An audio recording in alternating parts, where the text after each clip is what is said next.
This is Cold War Conversations. If you're new here, you've come to the right place to listen to first-hand Cold War history accounts. This is part 2 of my chat with Tim. Part 1 is episode 321. In part 2, we cover Kangaroo 89, a huge military exercise with the entire Australian Army using an area the size of Western Europe. Tim was also part of an exchange program with the British Army, and he describes his experiences there and the advantages and disadvantages between Leopard 1 and the British Challenger 1 tank. Tim also worked with the Bundeswehr, where he had a fascinating encounter with a former East German tank commander. I'm delighted to welcome Tim to our Cold War conversation. In 89, there was a big exercise, Kangaroo 89. Really original with the names of your exercises in Australia. They put a lot of thought into that. Yeah. Kangaroo 89 was a whopper. It was basically the entire Australian Army was rolled out to fight a Khmerian insurgency that had decided to disrupt the Australian North, and so we sent a tank squadron up to the Northern Territory, and we operated around the Katherine region up in the top end. But that exercise ran from the east coast of Australia all the way to the west coast, like an exercise area literally as big as Western Europe. And on that exercise, our tanks, we would have done thousands of kilometres. Thousands. And like I remember we were in defence of Tyndall RAAF base, the F-18s and the F-111s that we had based up there. And our Khmerian enemy consisted of guys from our Special Air Service, some invited US Special Forces guys, and our parachute battalion, the 3rd Battalion Royal Australian Regiment, and they were re-rolled for that exercise as the Khmerian insurgents, and they kept us on our toes. But once they were identified, I think that the tank regiment performed really well there because the speed that we could move and bring overwhelming combat power, to a pinned enemy. Like they would all of a sudden they'd be trapped in a town because we were road blocking all around it and then moving in on them. So it was pretty successful. I got one story about that, the SAS. Apparently they were. I heard years later that from a guy that I did a course with, one of our SAS guys, and he said, "Oh, you're a tanky. Were you on Kangaroo 89?" I said, "Yeah, I was." And he goes, "You bastards ran over my motorbike." And I said, "What are you talking about?" And he goes, "Well, I was watching you guys in your hide, in your harbour, and I was watching you for a couple of days, and next thing you all started up and you just roared off, and one of you drove straight over my motorbike, which was all camouflaged by cam nets and stuff." And he goes, "I had to walk for miles to get out of there." He goes, "I thought you were going to run me over." Yeah, and I've got to say, none of us ever saw an SAS surveilling us, so they're pretty good at their skills, those guys. But yeah, they had to ride off a motorbike because a tank drove over it. Brilliant. You just describing that exercise area as the size of Western Europe. I'm just thinking that the whole logistics and resupply in an environment like that must be a real challenge. How was that dealt with? Keeping fuel up to the tanks and ammunition is obviously going to be a logistical challenge.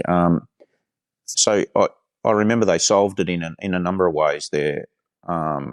We had our own internal resupply vehicles, the old M548, we called them the Tilly, the track load carrier, based on the M113 chassis, like a pickup truck, and they had the big rubber bladders full of diesel, and they would come to us in all sorts of terrains and environments, and so they would ferry back, fill up at big fuel depots, and then under escort they would come to us in the night and refuel.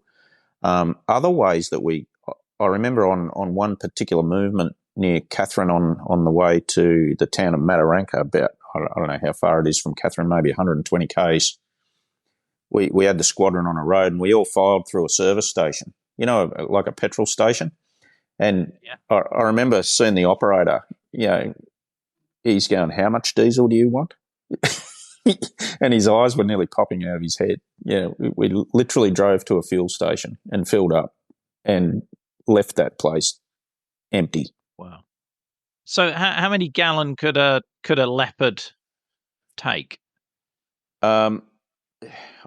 You got me with gallons. Yeah, I'm on the metric system. So yeah, we carried 985 litres of diesel, which would give you about 600 kilometre range on the road. So it was pretty economical for a tank. Only weighed 42 tonnes, combat laden. So it had a massive power to weight ratio, and that ZF transmission gave it some speed and economy. So, yeah, 985 litres. It was kind of a chargeable offence to ever let your tank run down on fuel. So we used to top up all the time. It wasn't a good feeling to even run one of your fuel tanks down. So we ran with two fuel tanks, a left and a right.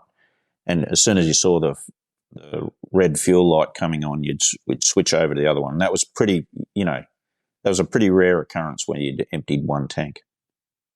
They kept the fuel up to us each night, usually. We spoke earlier about Australia and its history of being an expeditionary force, and I think you also mentioned that post-Vietnam there was much less of an appetite to get involved in other people's wars. But when we were preparing this, you told me about an interesting conversation you had with your commanding officer. Oh yeah, years later, I was part of an exchange program again. I got posted to the British Army, the 1st of the Queen's Dragoon Guards over in Sennelager, Germany, and we were just emerging from that post-Vietnam cringe in the 90s, and there was this hurtful stuff that was going on in the 80s and 90s where the army and particularly the tanks they used to say, "Oh, you're just koalas," and you're not to be exported or shot at, and so there was this. Yeah, we knew we were pretty skilled up and we had some good gear, but there was sort of this sense that we were never going to be able to prove ourselves, and as a young soldier, you just want to get to use your skills, and there was this sense that we were not going to, because of the post-Vietnam cringe, anyway, the CO at the 1st Queen's Dragoon Guards, he ended up being like in charge of the entire coalition forces or something, as a general, Sir Simon Mayle.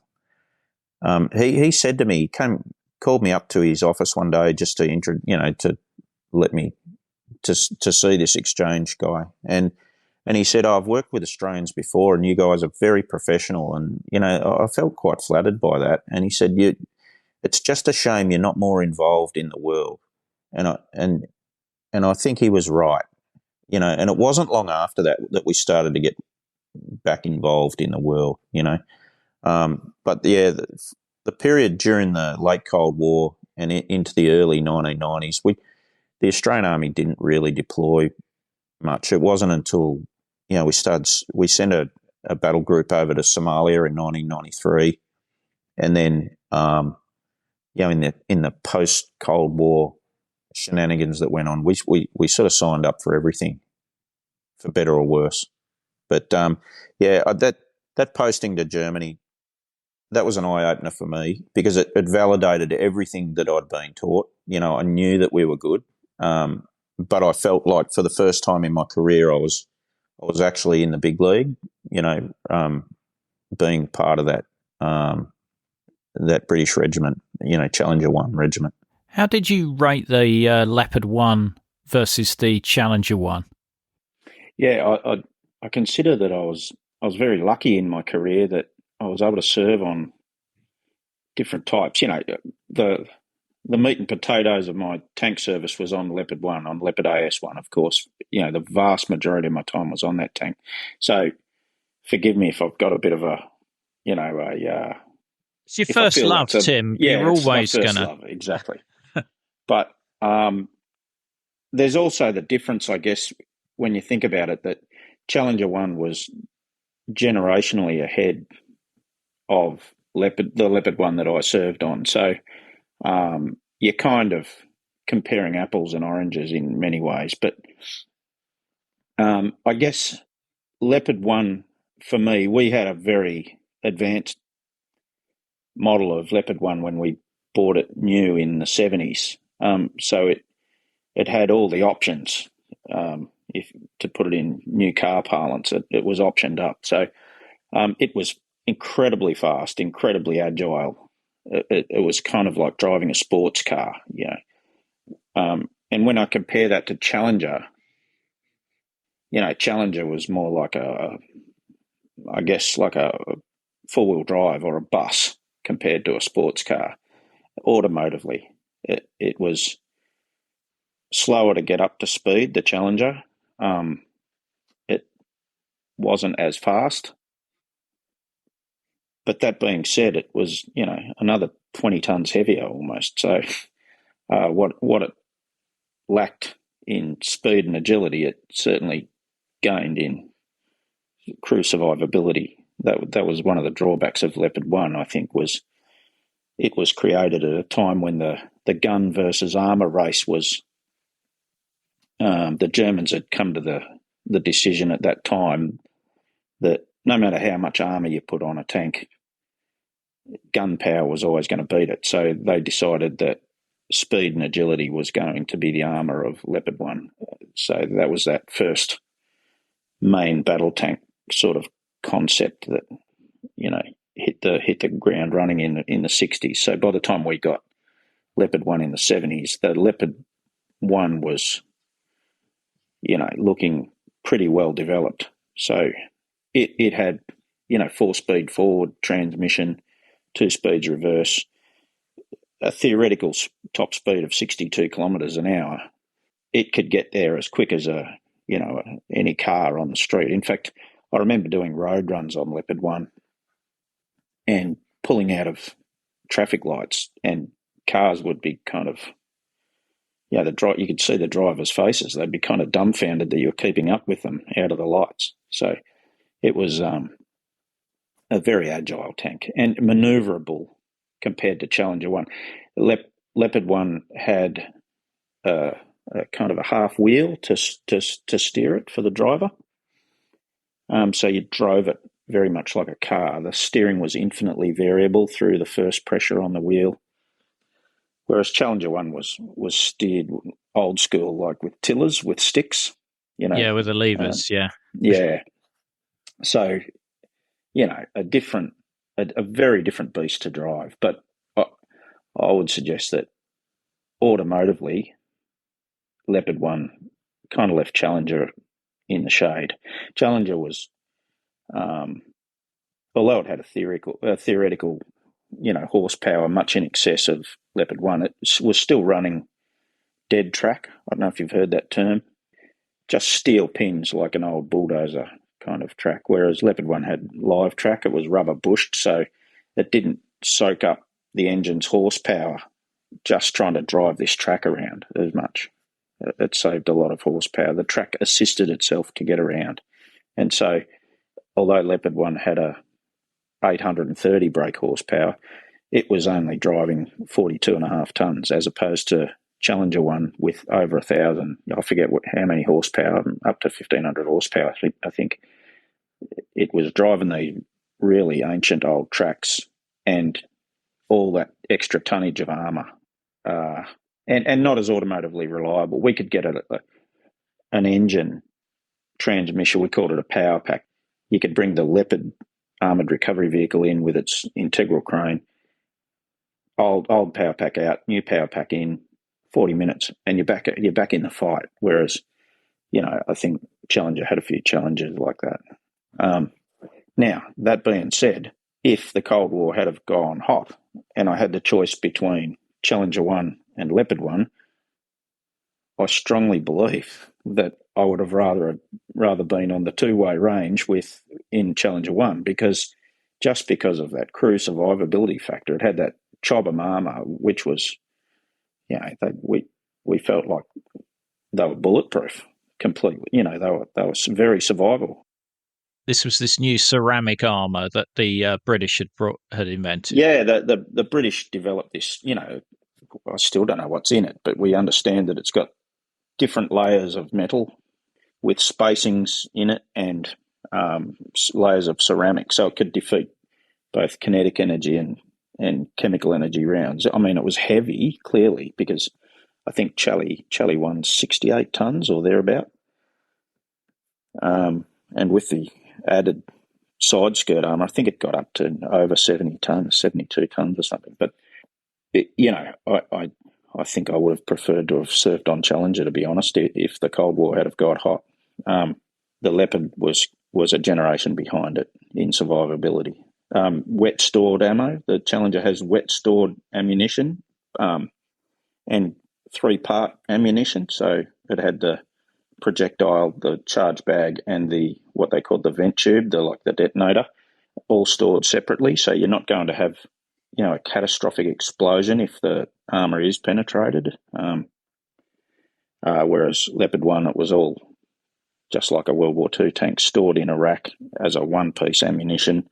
And if that happens to catch fire, like we've seen imagery of what happens to those sort of vehicles in the Ukraine, they just blow up. So I feel like the Challenger was definitely a harder hitting tank with its 120mm gun and more survivable. So I feel like I would have put up with that automated basket case compared to the Porsche sports car, just because I know me and my crew would have probably come out of it alive. And would you, because you did some service on Leopard 2, so would you make similar comments in terms of the comparison between Challenger 1 and Leopard 2? Leopard 2 was probably a little bit of a hybrid. I did that course with the German army, the Bundeswehr, and Leopard 2 was like Leopard 1 automotively. It was fast and agile, 1,500 horsepower, but it had fixed up a few of the problems of Leopard 1 in that it had separately stowed ammunition with blow-off panels. So if the ammunition was hit, these blow-off panels would mean the crew would be isolated from the explosion. It had much stronger armour. I think Leo 2 was 68 tonnes in the form that I was riding on it, but fast. Again, fast, probably faster than Leo 1. They had used that 1,500 horsepower that they got out of the even bigger power pack to great effect. So, again, if I had the choice between Leopard 2 and Challenger 1, then I probably would have gone for one of the later marks of Leopard 2. But, I think when the Cold War was on, the later marks weren't available. They would have been up to the A4 version by the end of the Cold War. And so, again, Challenger 1 would have had the edge of survivability, but certainly it hit just as hard as Charlie 1. Leopard 2 had the 120mm smoothbore, the Rheinmetall gun, which, tanks like the Abrams, etc., they're all running that same gun now. And we know how effective that is as a tank gun. But I think Charlie 1 just kept that edge on survivability. The British, they've always put that, their focus on the armour protection. I think that's a good thing. Like when you're facing the Soviet hordes punching across the North German plain, and you're a relatively small force compared to them, you want to be able to survive. You want to be able to take a few hits from that, those 125mm guns that the T-72s were running. There's another facet to that which I didn't go into, but after the Iraq War, the British captured a number of intact Type 69-2s, which were a Chinese copy of the Russian T-55. And the Australian and British governments did these secret trials at the time on evaluating how effective these export Russian/Chinese armoured vehicles were. And the British did the gunnery trials on it, I think on the Salisbury Plain. So they fired these things and saw how accurate they were. And we did the automotive trials and, drove them until they broke, basically, and they put them through sensors and got the radar signatures and the thermal signatures and the seismic signatures. And I was actually the driver of a Chinese tank there for a little while on this trial. And mate, that thing was a pile of junk. So if it had to come to a stand-up fight between, the T-55, T-62 series of Soviet tanks and Leopard 1 or Chieftain, I got to say we would have carved them up. We would have absolutely carved them up. They were a pile of junk. And it's incredible that they're wheeling these things out still in Ukraine. I know. They're adding armour package to these things, and they are just, I don't know what they're thinking. It's just a waste of good armour. You might as well just take the crews out and shoot them before they get to the Ukraine, because you're doing the same thing effectively, Yeah, what a pile of junk. I'll tell you something else just quietly about that Type 69 trial that we did.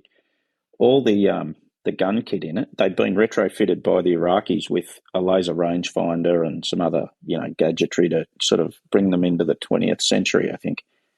And guess who supplied it? Vickers.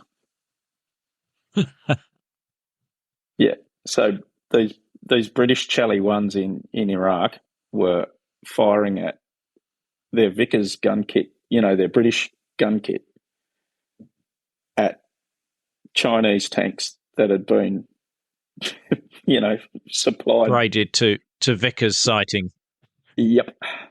I could not believe that. They had American radios, the same that we were using, in them, and this. I'm looking at the laser rangefinder and the gun kit inside, and it's got, proudly supplied by Vickers Armstrong or whoever it was. It was crazy, That arms industry thing is just, it's a vile thing, really. Yeah. We never learn. No, we never do. No, you're right. Mm-hmm. You sent me a number of photos, and we'll be sharing these in the episode notes. But when you look at the photos, there doesn't seem to be any consistency around uniform. I know.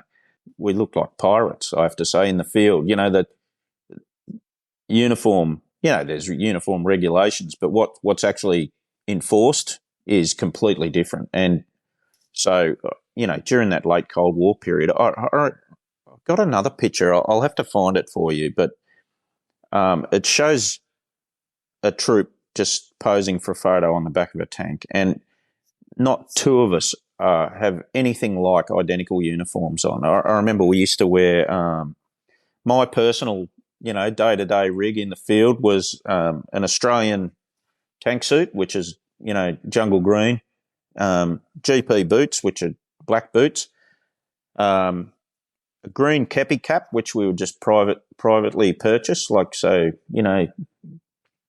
of like the Rhodesian light infantry sort of style cap.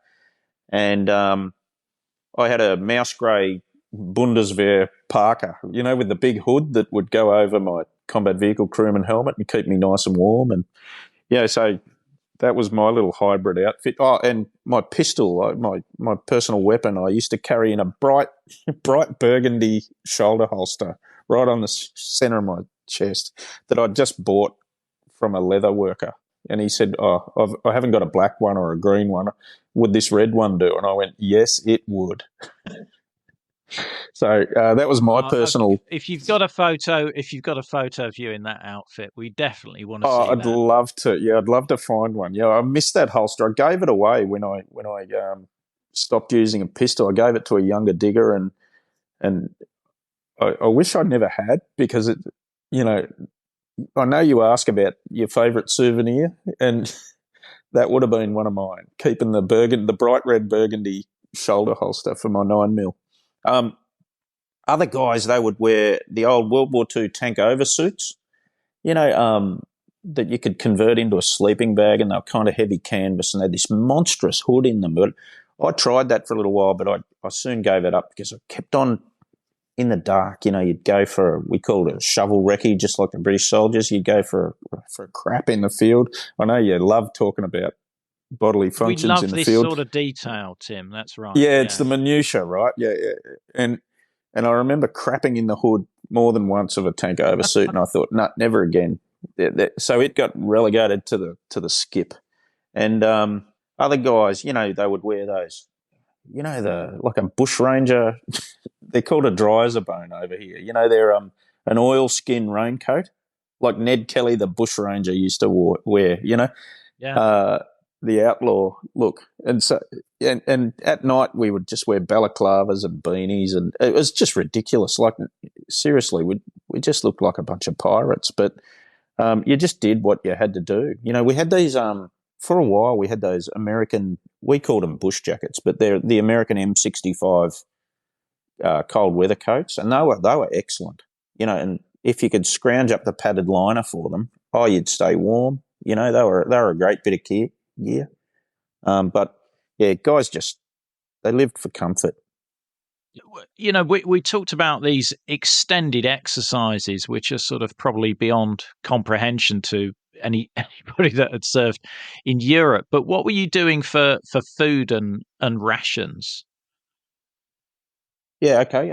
We used to eat our resupply system up with coming up with the fuel and the ammo and all that other stuff. We would get the a combat ration 10-man, which was 2 slides of just cans, vegetables, and we had various sorts of delights, such as I remember one was called Meat Type 1, and there was another one imaginatively known as Meat Type 2. Right. A pork and cereal with I could never detect any cereal in the pork and cereal, but it was kind of like a dodgy version of Spam.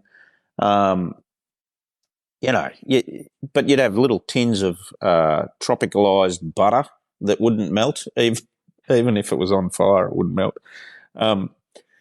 Condensed milk. You had enough stuff to eat pretty well out of those ration packs, but we would always supplement them, like all soldiers all over the world. We'd buy what we call jack rations. So before you went to the field, your tank would literally look like a delicatessen inside. We would have salamis hanging off the loader's wall, and strings of onions, and but we would eat as a mainstay. They would always try to keep fresh sliced bread up to us, because the Australian tank crewman lives on what we call jaffles. I don't know if you have them over there. They're like a toasted sandwich in a sandwich press.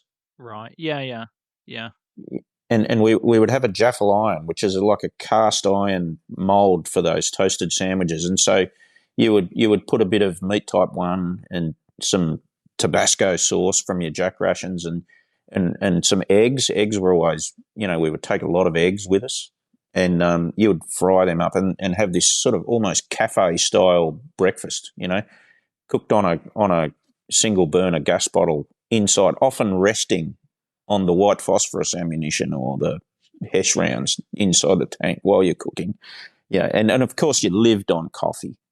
I picked up a coffee habit in the army, which has never waned. I can drink 10, 15 cups of coffee a day even now, which has got to be good for you, right? Well, it's certainly keeping you very perky this evening in Australia. So it's working well today. Yeah, but the food was more than adequate, I guess, the issue stuff. But yeah, we did supplement it. Like I used to love hearing stories.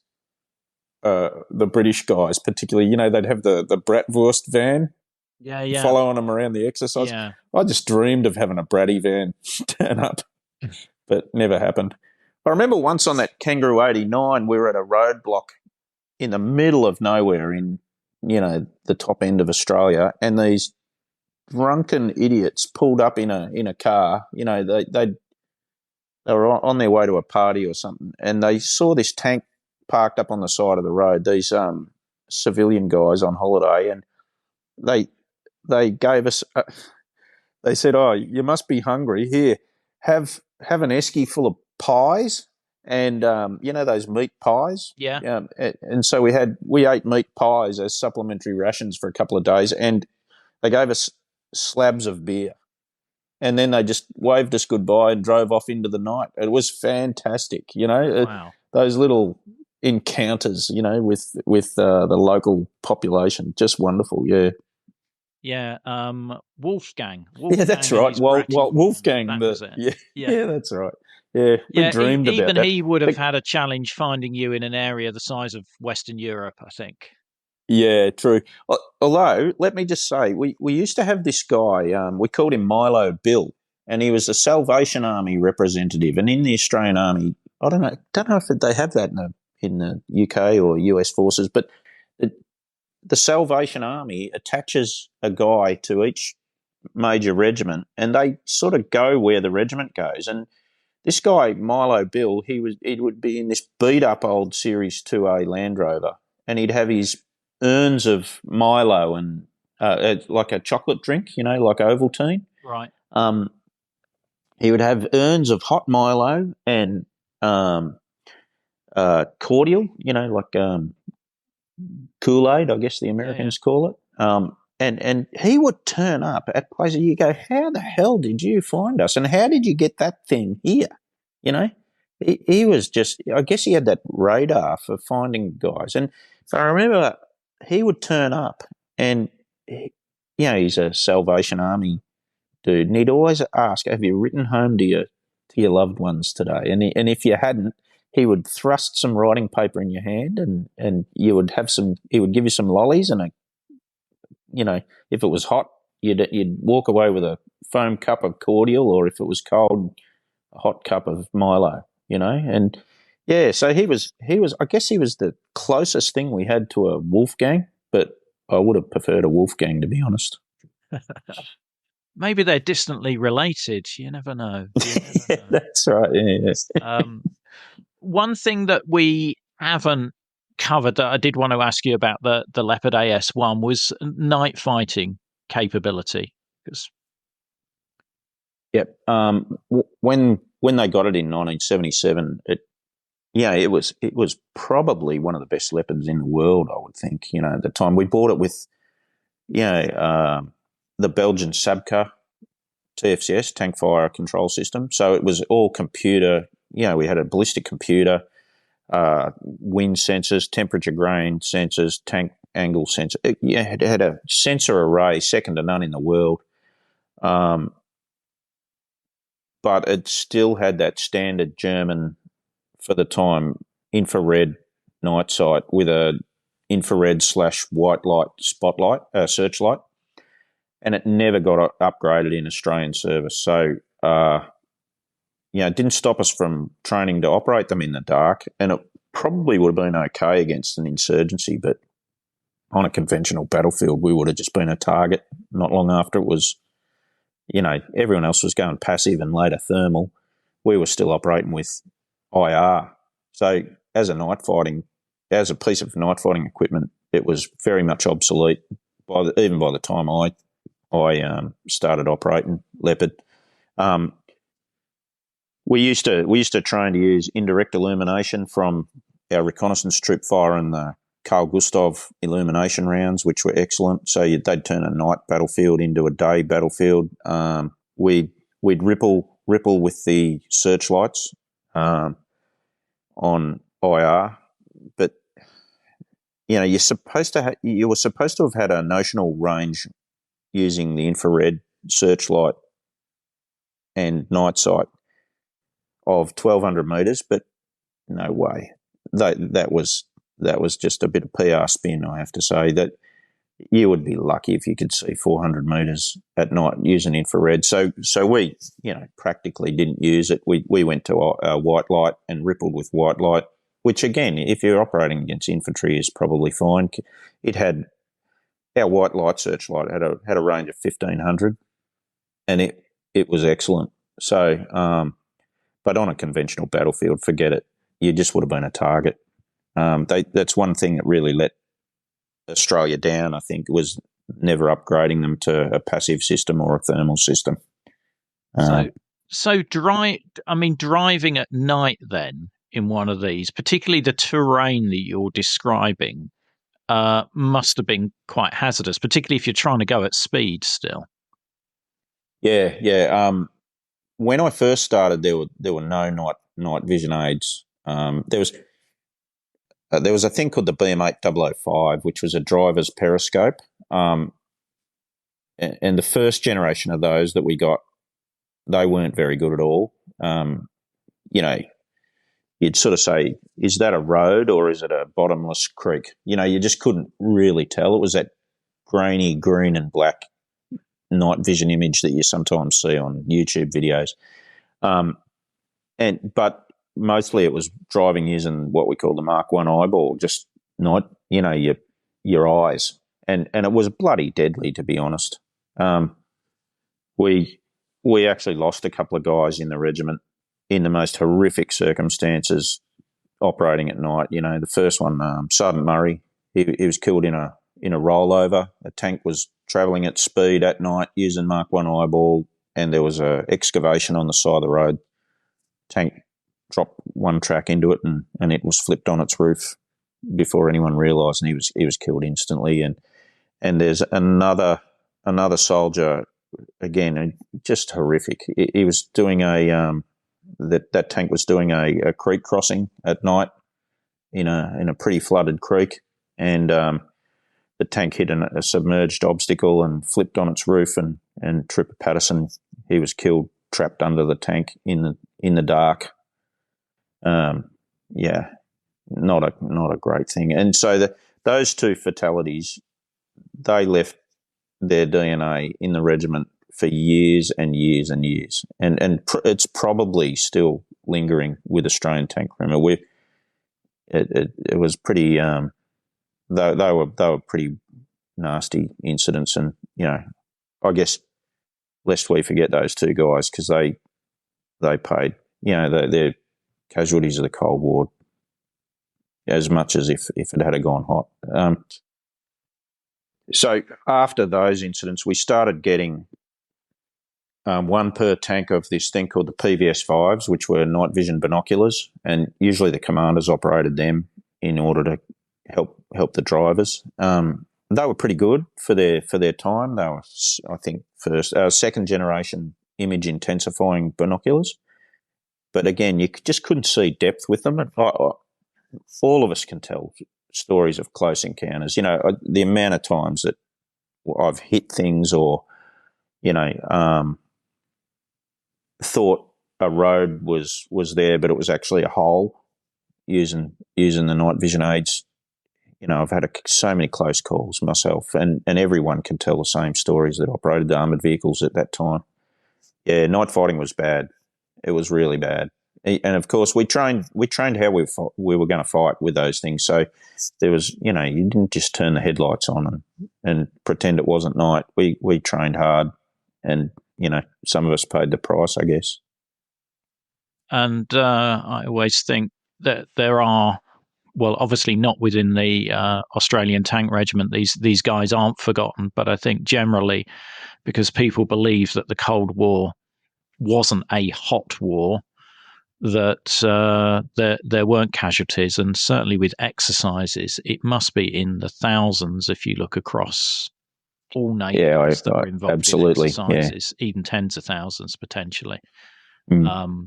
There, so absolutely right to remember those guys. Okay, just want to talk about some of the tactics you were using. I mean, you mentioned about the speed of the Leopard being used to its advantage, but how would you be attacking a position? What was the general tactics there? During the late Cold War, we would often operate the tanks as part of a mechanised combat team. And so we would have mechanised infantry attached to us, mounted in their M113A1s from our sister infantry unit, 5th 7th Battalion, Royal Australian Regiment. And so one example of an attack would be you would have a troop of tanks off to a flank, pinning the enemy and providing that what we called attack by fire. So you would just be blasting the objective at long range with HESH from the tanks, or screening it with smoke to blind them from our White Phos ammo.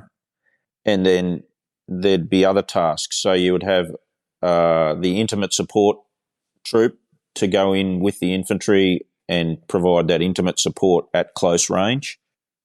Another interesting task at that time was they called it shock assault, where tanks would just drive straight past the objective, shooting at it on the way past, and just making that objective feel completely worthless as a defensive position, because you would use the speed of the Leopard to just roll past it and then take up a position, another tactical bound forward of it, and then wait for the infantry to finish on that objective. So that shock assault was a particularly Australian way of operating. I think it was probably high risk in a conventional battlefield, but it used the speed and mobility and agility of Leopard to its best advantage, particularly in open terrain. It was pretty awesome to behold, where these tanks would just roll past with absolute impunity, and the objective was neutralised anyway because of the attack by fire and the intimate support fire coming in, and then the infantry just debussing out of the M113s and owning that objective. So, if you could mass your armour enough, that was a pretty effective tactic. Yeah, that was one of the training scenarios we did a lot. Yeah, that sort of shock assault, quick attack off the line of march stuff. On these exercises, you would have been practicing encrypted communications, but were there particular concerns about signals intelligence and the Soviets picking up anything? Or the Manchurians, the Manchurian. Yeah, let's not say the Soviets. Although I think in that case, it was the Soviets. There was always particularly when we went up to places like Shoalwater Bay, which is on the coast up in Queensland, there in central Queensland. Always as part of your pre-exercise briefs that the legendary Soviet trawlers were parked offshore, monitoring our comms, and to always keep your radios on the lowest possible power setting, and don't maintain strict radio procedure, etc., etc. But I know in more recent times that there's been Chinese trawlers monitoring some of our big exercises. That they've actually got footage of them, but I don't know if we ever saw footage of a Russian trawler. But that was always the urban myth, I guess, like some of those urban myths that came out of tank troops operating in Germany. They would be able to identify individual commanders by the way they speak or operate on the radio and all that sort of stuff. But I don't know how true that was. We used operational codes all the time, and that was the loader's job to cack up, grids and times, etc., and then decack them when you came in on the radio. But it was, they were, like I say, they were operational codes. They weren't Bletchley Park stuff. They were just for short-term information. You were instructed to sort of transmit on the lowest possible power setting. Yeah, I remember. Yeah, that was always the word. We had low power and high power, but particularly up in Queensland, where you got, you're talking about VHF communications and line of sight, and I guess I was a bit of a naughty boy as a young tank commander. I used to crank it up at maximum power, and because I always wanted to be heard. So I think I was probably a security risk maybe, but Yeah, I used to crank up my radio on the maximum power. Yeah, It's probably a big file on you, Tim, somewhere. yeah, I don't think so. But anyway, No, no. I mean, you were talking about some of the exchanges that you had with like the British Army and the US Army, but I think you went on an exchange to the Bundeswehr. Now, this was post Cold War, but you met an interesting person there. yeah, it was post Cold War. I got posted to the British Army, and then I was able to wangle myself a sort of a separate attachment to the Bundeswehr. I wanted to, because we were still operating Leopard 1 when I was posted overseas, and so I wanted to go and qualify on Leopard 2. I wanted to sort of collect tank qualifications while I was over there. So I qualified on Challenger 1, and then while I was there, I said, I want to go and qualify on Leopard 2. And, to my surprise, I was able to. So I got told to report to Rommel Kaserne in Augustdorf, which is a Bundeswehr barracks, and it was their Panzerfahrschule there. And, yeah, great memories of that little course that I did. Got told to report to Hauptmann Steinzig. It's funny, I remember all the names, and so turned up at the guard room, and this German conscript clicked his heels at me and saluted, and I thought, how cool is that? They actually clicked their heels, and so Hauptmann Steinzig turns up in a Geländewagen and takes me, and he said, so you are the Australian Panzer expert, and you are here to qualify on the Leopard 2, and you will do that, but first we have coffee. And so that was the start of a great relationship I had with those Bundeswehr guys. They were real pros, just sitting in the CO's office there, drinking coffee, and he said, you must meet der Speis, and I thought, what the hell is a Speis? So I'm looking up at the ceiling, wondering if the Speis is I don't know, what is a Speis? And anyway, this old, I guess the equivalent of an RSM walks in, and big smile on his face, looked like he'd fought in World War II. This fella wearing that fantastic German camouflage uniform and their little Africa Corps style caps, and anyway, shook my hand, and just a nice bunch of guys, real professionals. And so he took me over to my crew on a Leopard 2, and